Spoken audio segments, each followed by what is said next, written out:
everybody. My name is Kazm Vulfhart, aka King Kazm, whatever you want to call me, and welcome back to Pokémon Scarlet, the Hidden Treasure of Area Zero DLC. We are kind of nearing the end. You said up by the mountains and then in the ruins. We were kind of sort of nearing the end. We have a few other things. Sorry, I had to lean away from my mic for a second. We have a few things we can still do. I still haven't gotten around to doing the group thing with my friend. It's not on them, it's on me because I am lazy and I keep for this is a blizzard. I would not want to live in this town if this was the case. I'm more lazy than I realized. Because sometimes on some days I don't want to do anything, I just want to kind of veg out and relax. And not have to worry about anything, but then I remember, like, I have to do some of this stuff. I have to force myself to do it. And forced is a strong word. I'm not actually forcing myself, but I remind myself, like, it is important. Which I think is a great way to, like, kind of look at it if you have stuff to do. Because if you quote-unquote force yourself to do something, you're not going to put your all into it. If you remind yourself of the importance of that thing you have to do, you kind of put a little bit more effort into it. So I need to remind myself how important it is that I work with my friend to... Is something... Nope, that's a window. Let's say, is something clipping through the freaking door? Or the wall? I thought you were the glacier.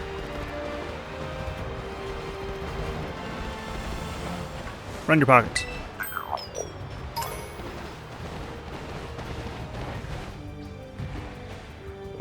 So this was the ruin, but it doesn't look like... It doesn't look like Glacier is anywhere near it. So there must be more ruins somewhere on the mountain that I'm missing.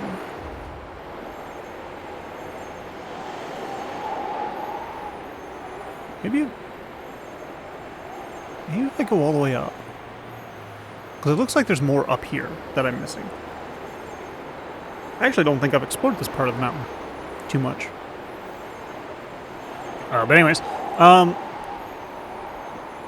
I just need to remind myself the importance of why I want to play with my friend for this. Not just because I like having fun with them, but also because I kind of need it for the last few groups of legendaries that I need. I don't think I only need 3 more. It's just that it's tedious and I don't want to, like, take up all of his time.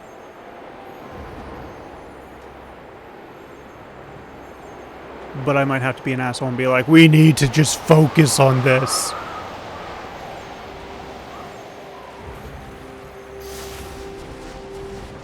So I must have already gotten the item in here that I don't remember getting ever, because that looked new to me. I might have just farmed it while shutting my brain off. Or while I was babbling, because sometimes I forget things while I babble. Tower of Babylon? This looks important.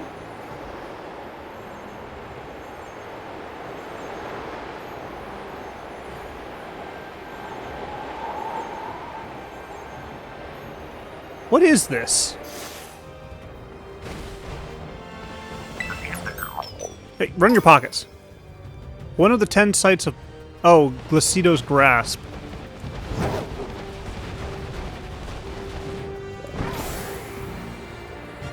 See, this is where you put a legendary Pokemon.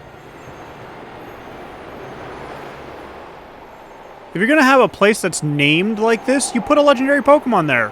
You give it significance.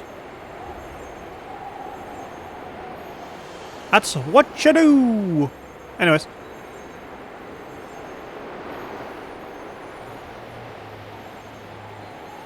But beyond that, we do have the rematches to do as well. I think I know who the last rematch is going to be. Because a lot of people just don't shut up with spoilers and shit like that. Which then again, this game has been out for a while. I can't be too mad at them.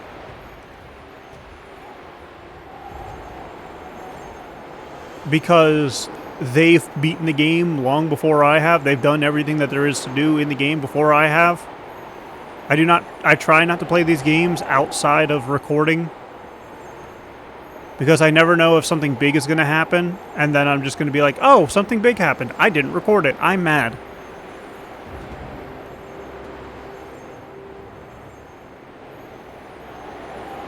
A fine line people like me walk. Playing a game versus recording us playing a game. I think once I actually get an office space, because me and Dad actually did kind of start working on it. Ooh, house. There you are! Flew right over you. Okay, what's everybody's health at? Actually, I want to start with you this time. You're pretty.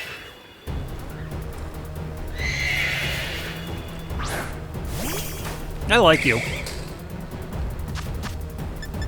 Okay, so we'll start off with a quick ball. As we always do. Don't go back and look at any of these other attempts where I didn't start with a quick ball. That fucking sucked. I love the horses, though. I'm gonna be honest. I love horse Pokemon.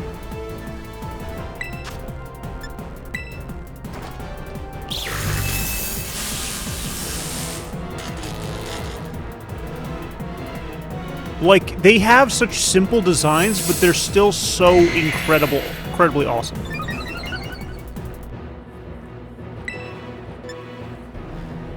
Discharge.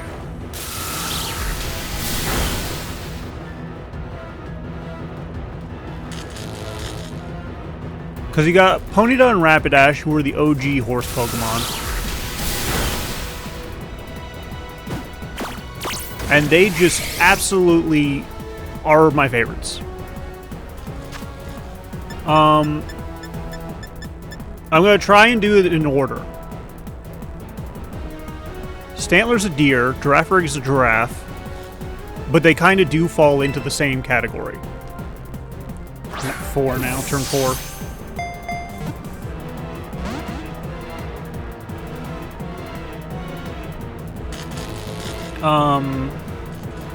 Gen 3. Did Gen 3 have any horse-like Pokemon?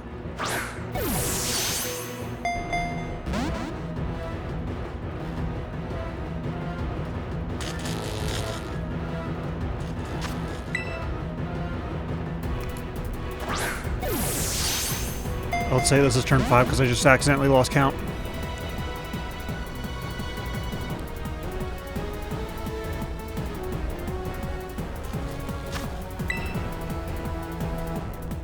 I'm actually going to look this up.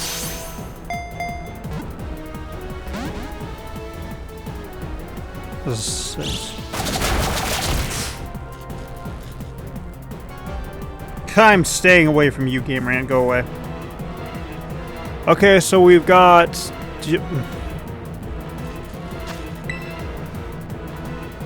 So, there's like 1, 2, 3, 4, 5, 6, 7, 8, 9, 10, 11. There's like 11 results here. 10 and 11 are freaking Horsey and Seadra. Because they're sea horses. Funny joke. Okay, so these I can actually kind of use. Oh, right, that's his ability. Shit, I should have linked that.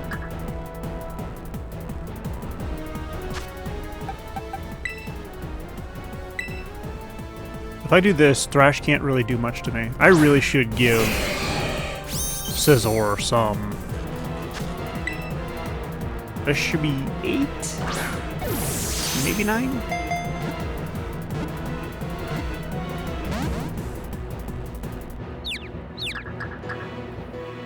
Hit me, please.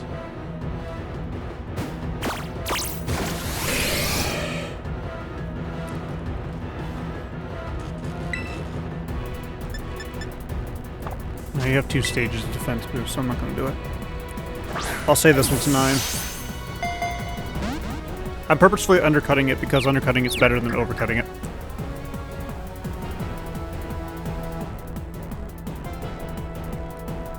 But you got... Gen 3 didn't have any, based on what I'm seeing. Gen 4 didn't have any. Gen 4 was Sinnoh, right? Yes. Yes. Gen 5, Unova had Blitzel and Zebstrika. Why isn't Zebstrika... Oh, yeah, he is there. I was like, why isn't Zebstrika on the list? Break out of the confusion, you dick!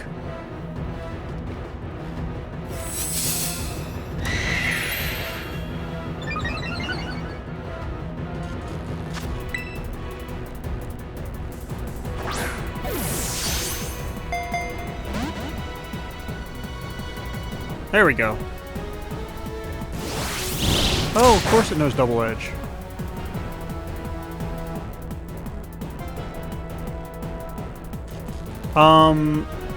This is where I switch over to Annihilate.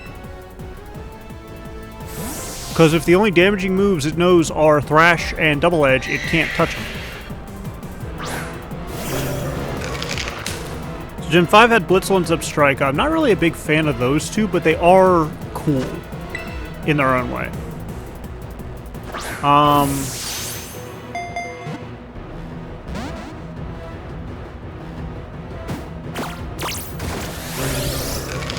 Then we got Gen 6.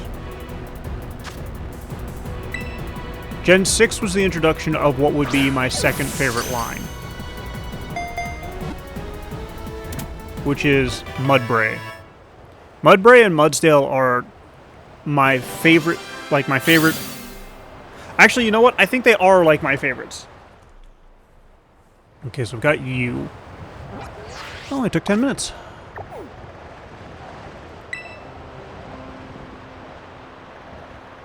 I need a heal.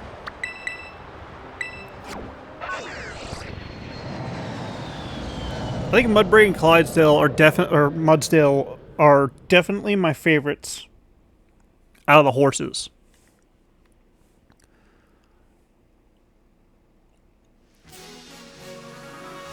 Glestier and Spectrier are also pretty neat. I enjoy them. I enjoy their designs a lot. I like Glacier's is better, though. Glacier looks a lot more horse-like than Spectrier, which is interesting.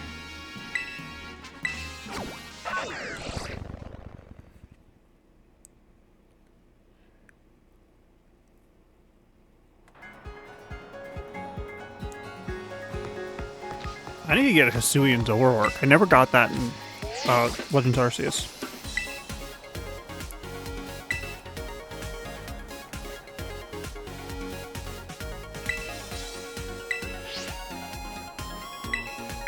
I only have 2 more snacks, so...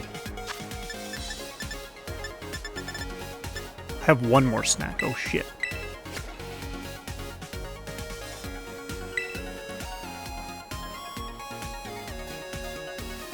Get on Bulbapedia real quick. Hiking Padeas Peaks for a bit of fun. Dodged sparsely with trees. Old ruin on the path, covered in vines.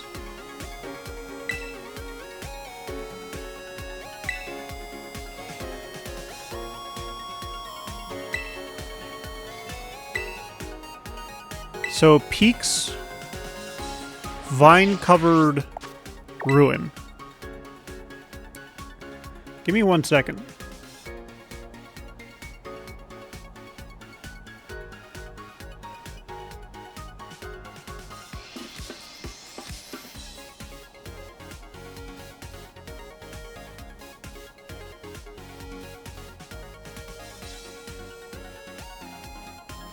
Okay, here we go.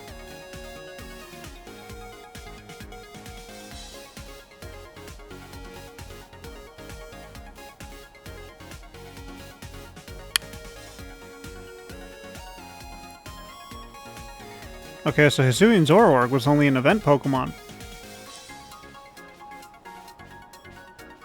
That I don't think I can get anymore, to be honest. Which is stupid.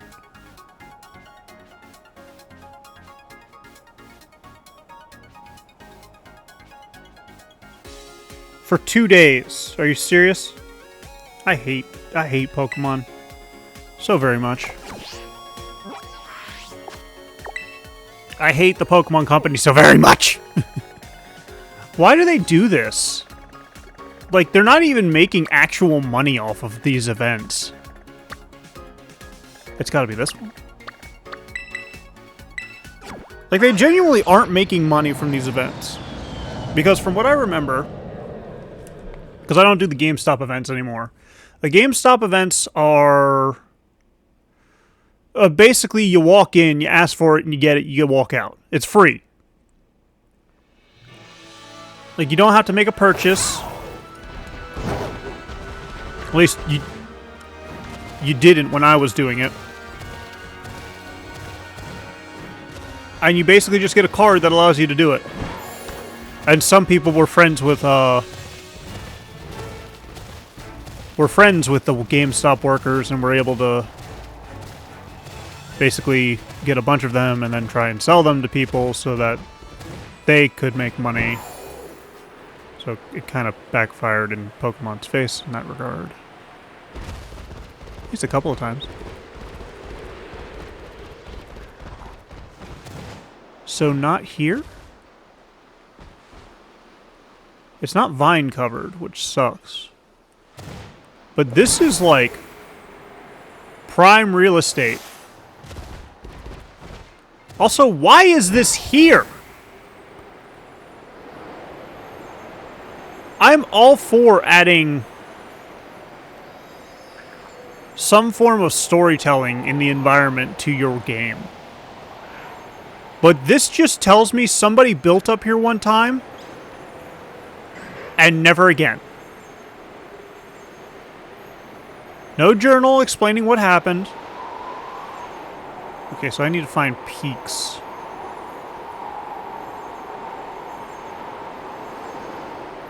So it's either over here?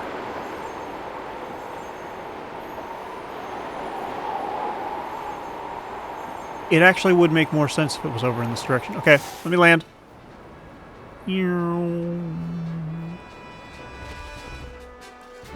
But no, like, Pokemon events are some of the dumbest things ever. They have good reasoning behind it.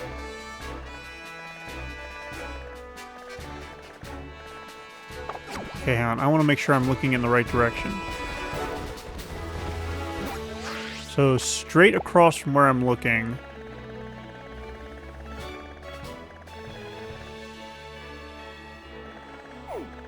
We'll try near the Ice Wren Shrine first. I'm pretty sure since Zapdos was so close, I don't think it would have one there. Or I don't think it would have a spawn point there, but we'll try it.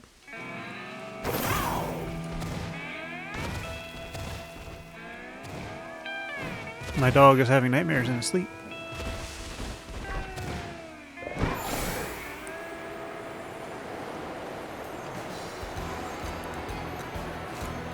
But, like, they do it for free, so they're not making money off of it. So it's kind of a waste of money to print out those cards. And I'm sorry if this fucks over any future events like this, but, like,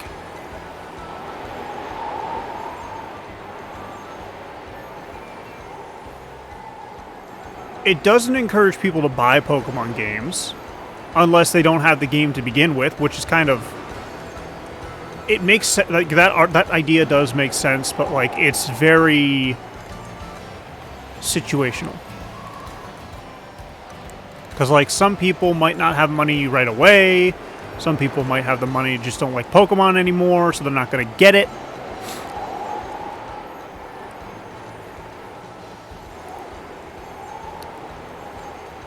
Like there's a bunch of factors that fall into place in this, but like Pokemon seems to be having this brain aneurysm of thinking if we hold these events and get our cards out there, people will buy the Pokemon games because that's what they want. That's the only thing they want is Pokemon. Which isn't always the case, and I don't think that actually is the full-on case with, like... This is vine covered, why isn't he here? Probably because there's a person there, to be honest.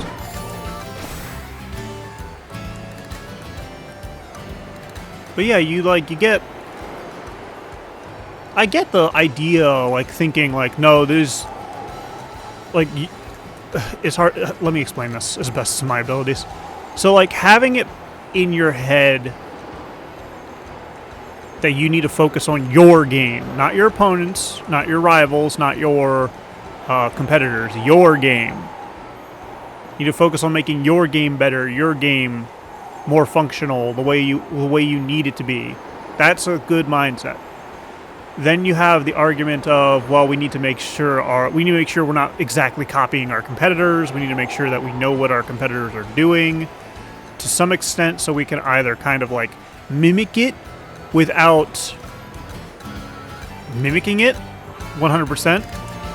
Like, we need to see what the public likes. That is a fucking Garchomp. I forgot they fly.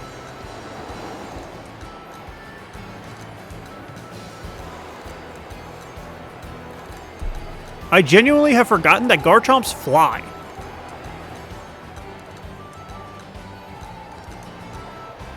They are terrifying.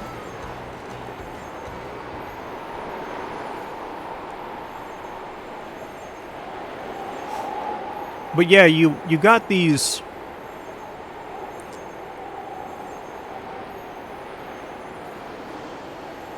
Like, you've got the mentalities that you need to have.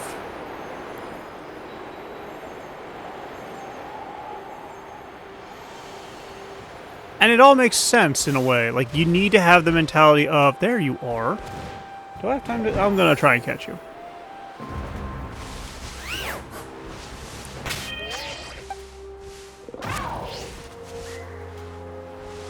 You are pretty, but you're like, I like Glacier better. I also can't false swipe you, which sucks.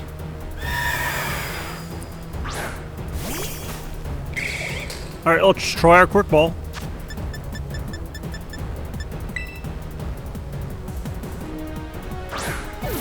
But like, it just doesn't make sense to me why the card events for codes matter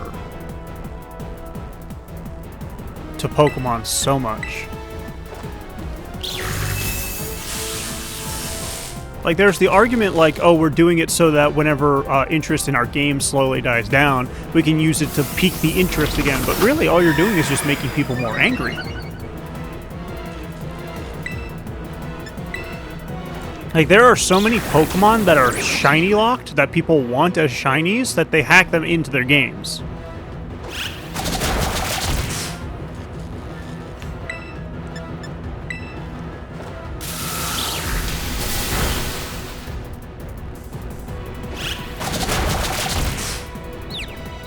Okay, you're confused now. I need to switch out.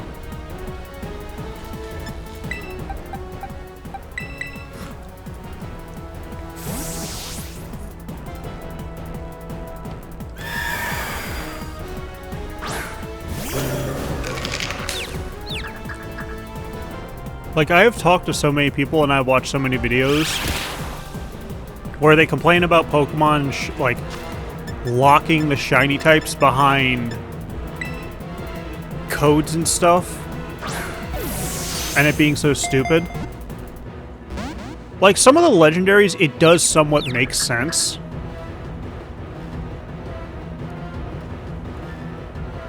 And for the most part, like, the argument of it being about cutscenes is just kind of arbitrary to me. Like, we can have our characters looking however the fuck we want in our cutscenes, but we can't have it show us that our legendary Pokemon is shiny. Because that's what happened in... Okay, good. That was quick. Because that's what happened in Gen 6. There were cutscenes where our character, who is customizable in Gen 6, by the way... now we go back to the...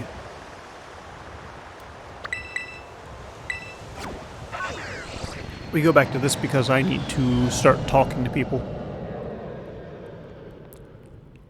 And get it working on getting their rings. And I'll try and trade them Pokemon that they trade me.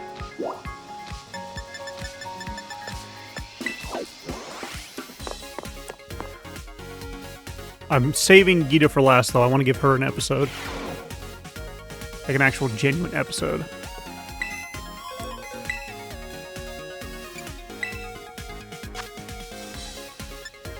Okay, so all of you have gold rings. I already battled you guys once, right? Oops, I'm forgetting what buttons I need to hit to call these people. No, I haven't. Okay, so we'll call Rika, who always looks dapper. I want to copy her attire so much.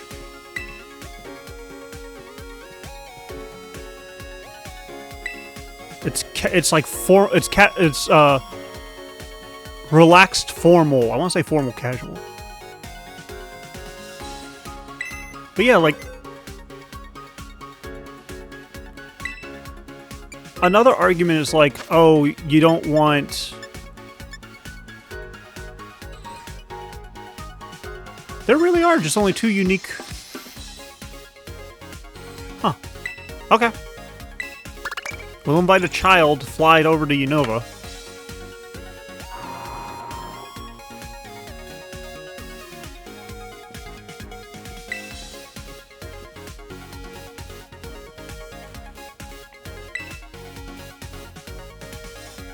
But you get, like... I don't want to say this. I get the arguments of not wanting the legendaries to look different from the cutscene to the actual battle. But here's the issue. You have so many kids... I might not have time to... Oh, I'm gonna do their interaction and see what they say. Oh no, Poppy's annoyed.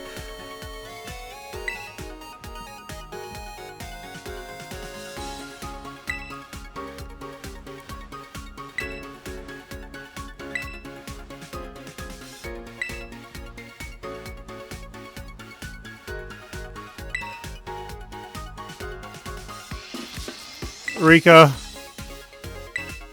No, Rika, don't say that to the child. You're wrong, wrong, wrong! I don't really have time for a battle, so I'll just complain. Actually, before I complain, I need to go get heals. So the argument of you don't want the cutscenes to be different is countered by several things. First and foremost, now we have games where Pokemon look different, like, or not Pokemon, like characters. The begin, like words. So, Destiny and Destiny 2. Just focusing on cutscenes for a second. You have your characters who are customized out to shit in the cutscenes. Skyrim, same thing. Starfield, same thing. You have all these games where the cutscenes don't have issues having the characters in it. And I understand that some games can't do that because it's just like small team, not enough budget, blah blah blah. This is the fucking Pokemon Company, Game Freak, Nintendo. They have the money for it. They are just cheap.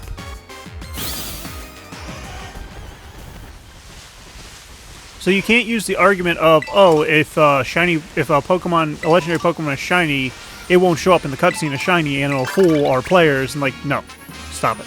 That. The other issue with that entire idea is, even new Pokemon players know what a shiny Pokemon is. Because of how many freaking videos there are of just shiny Pokemon hunting and shiny Pokemon runs and just shiny, shiny, shiny, shiny, shiny. The Pokemon community talks about shiny Pokemon so much that it just basically comes with buying the game.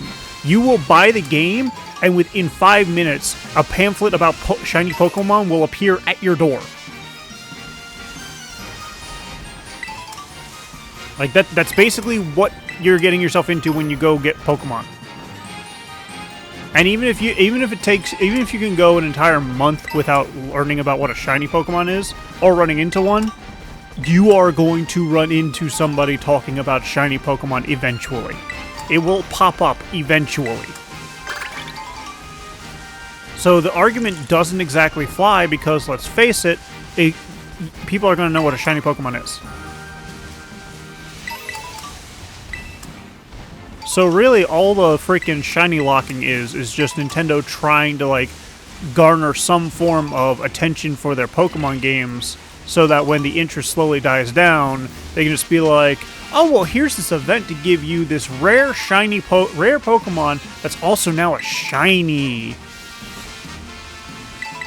And I can't even, like, justify the argument of, oh, hey, no, you're, we don't want our players to, like, spend hours on end just soft resetting to try and get a shiny Rayquaza. Like, no. Just let it happen.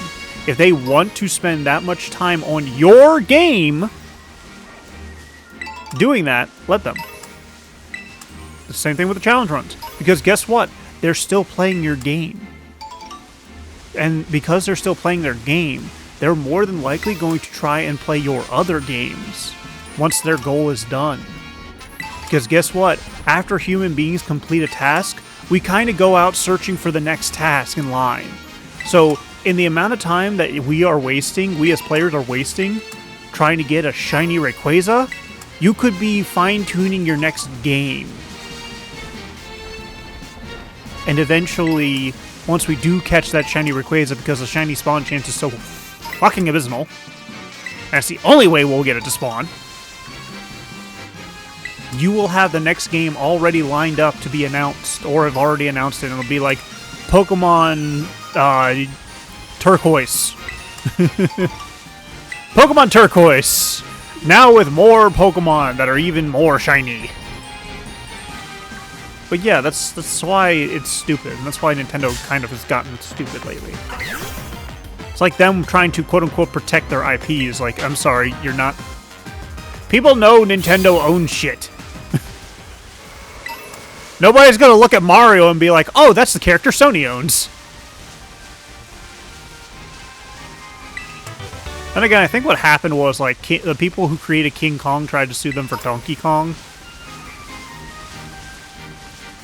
Or something like that, and I guess that, like, scared the shit out of them. But, like, if you have enough proof that you own something, it's not that difficult to prove that you own something. It really isn't.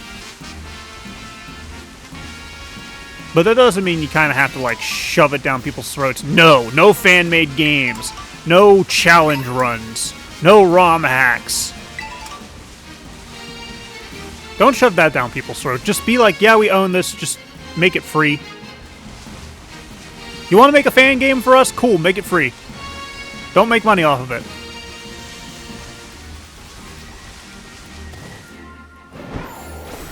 Because if it's free, then they're still going to be making money off of their original games anyways. Anyways, I've babbled on long enough. I'd like to call it here. Thank you all so much for watching. If you enjoyed this episode, please leave a like and don't forget to subscribe to my channel that we can see more content like this in the future. And if you come back on the regular and you're not subscribed, please subscribe. It's free. It helps out a ton and I greatly appreciate it. And if you could share this video with your friends, your family, your favorite group of horse lovers, I'd appreciate that as well. And as always, I will... Wait, there's more. If you would like to support me as a content creator, or if you would like to join me as a fellow content creator / content lover, I have a Ko-fi, a Patreon, and a Discord server. All links in the description below, as well as on the homepage of my YouTube channel. And as always, I will see you as we continue our adventures in Pokémon Scarlet, the Hidden Treasure of Area Zero DLC. Bye-bye.